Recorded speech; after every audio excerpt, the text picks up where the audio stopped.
SNP party conference opening marred by shocking opinion poll. It found that 42% of Scottish voters disapprove of the Nationalists' record to date, while 39% approve of the party's 10 years in government. Another 19% did not know.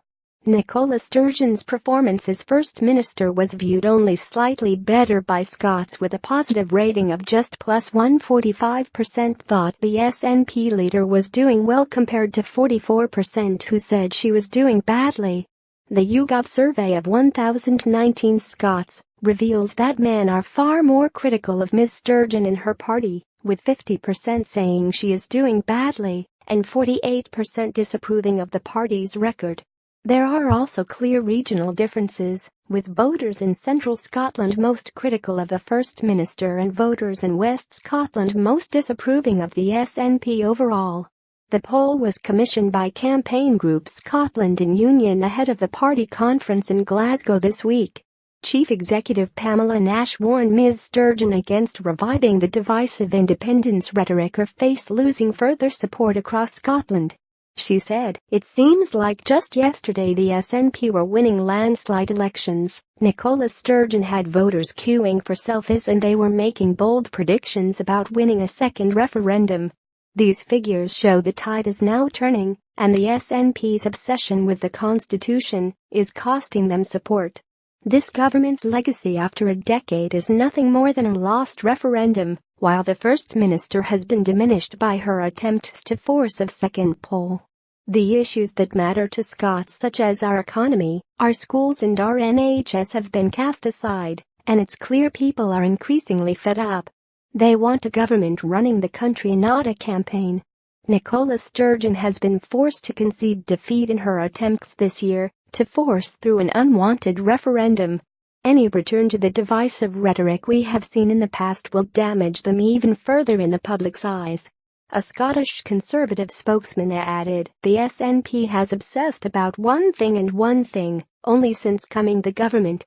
It's no wonder people think its record on other matters is so poor." Figures from another opinion poll for the Times yesterday showed Ms Sturgeon is on course to lose her pro-independence majority at Holyrood. If a Scottish Parliament election were held tomorrow, the SNP would be on course to win 57 seats, with Labour regaining second place with 32 seats, and the Tories staying put on 31 seats. The Lib Dems would stick on 5 seats, and the Greens would have 4 seats, leaving the pro-independence parties 4 seats short of the total needed to push through another referendum. The survey also showed support for independence down slightly on 44%, while only 39% of voters think there should be another ballot in the next 5 years. Professor John Curtis, from Strathclyde University, said, "On current form the SNP could lose half a dozen of the seats it holds at Holyrood." With the support for the Green Party also slightly down on last year, the pro-independence majority at Holyrood is at risk of disappearing.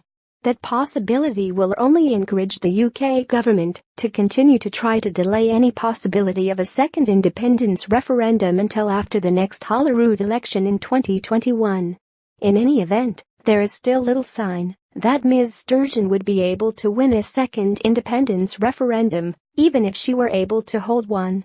The SNP attempted to find some solace in the poll showing that Ruth Davidson's Conservatives would fall back to third place behind a resurgent Scottish Labour Party.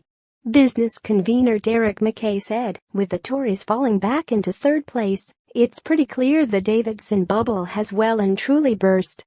Meanwhile, Deputy First Minister John Swinney claimed his party the only one delivering progressive government anywhere in the UK as he prepares to deliver the opening speech at the SEC today.